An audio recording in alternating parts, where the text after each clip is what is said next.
શેની પર આપણે ભાર દેવાનો છે કે ભલે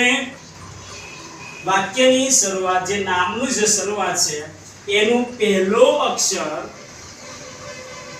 વ્યંજન હોય પણ ગુજરાતી ઉચ્ચારણ સ્વરથી થતું હોય તો એન આર્ટિકલ આવશે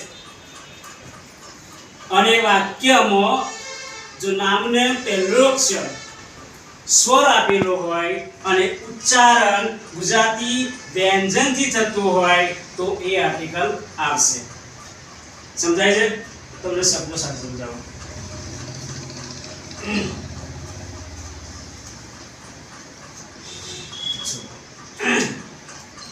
H O U R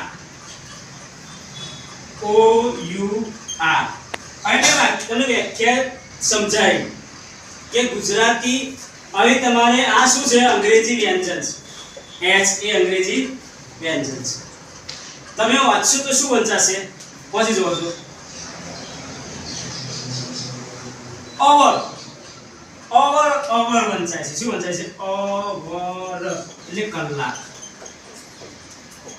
over એટલે અમાર હવે જો આ જે વ્યંજન છે શું છે ઉચ્ચારણ શું છે ગુજરાતી સ્વર ખ્યાલ આવે છે ને ઉચ્ચારણ ગુજરાતી સ્વરથી થયું છે ઉચ્ચારણ ગુજરાતી સ્વરથી થયું છે એટલે એની આગળ એન આવશે શું આવશે એન ઓવર આની આગળ પણ એન ઓવર હવે આ વન જો વન શું વંચાય છે વન બસ આ અને વન ઓ સ્વર છે પહેલેથી ભણીને આયા કે સ્વરની આગળ હંમેશા શું આવે એન આવે પણ તમને એ ના શીખ્યું કે ઉચ્ચારણ ગુજરાતી સ્વરથી થાય છે તો શું આવશે વન વંચાય છે શું વંચાય છે વન તેની આગળ શું આવશે આર્ટિકલ કયો આવશે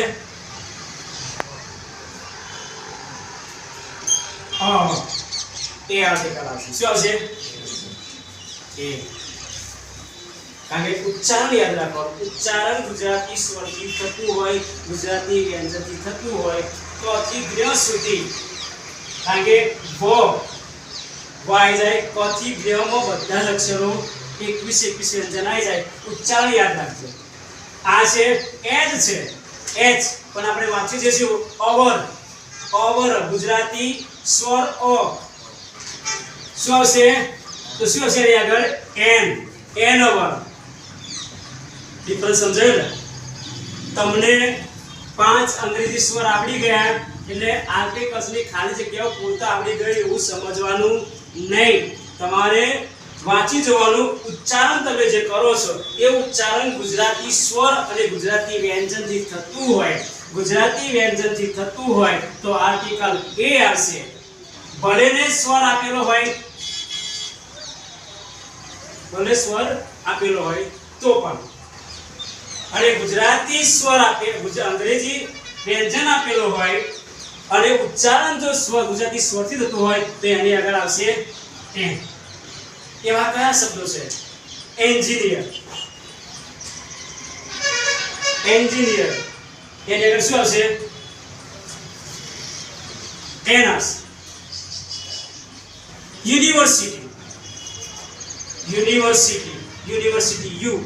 એ શું છે સ્વર છે અંગ્રેજી સ્વર છે પણ વંચાય છે યુ યુ શું આવશે એટલે એની આગળ એ યુનિવર્સિટી યુ એ ગુજરાતી સ્વર છે વ્યંજન છે એટલે શું આવશે એ આવશે એ યુનિવર્સિટી પછી ઓનરેબલ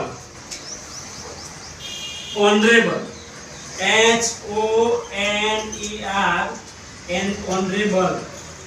એની આગળ શું આવશે એન કારણ કે ભલે એચ આપેલો હોય પણ ઉચ્ચારણ શું થાય છે ઓ થાય છે honourable honest HONEST honest HONEST જો શરૂઆત શું છે એચ છે હવે તમને મગજમાં ફિટ થઈ ગયેલું પહેલેથી કે એચ હાલો અહીં લખી શું આવશે? એ જ આવશે. એ આવશે નહીં. એટલે ઓનેસ્ટ. ઓનેસ્ટ ના વંચાય. ઓનેસ્ટ ઓ છે એટલે આની આગળ આવશે એના. સમજાયું? ખ્યાલ આવે છે ને? ખબર પડી?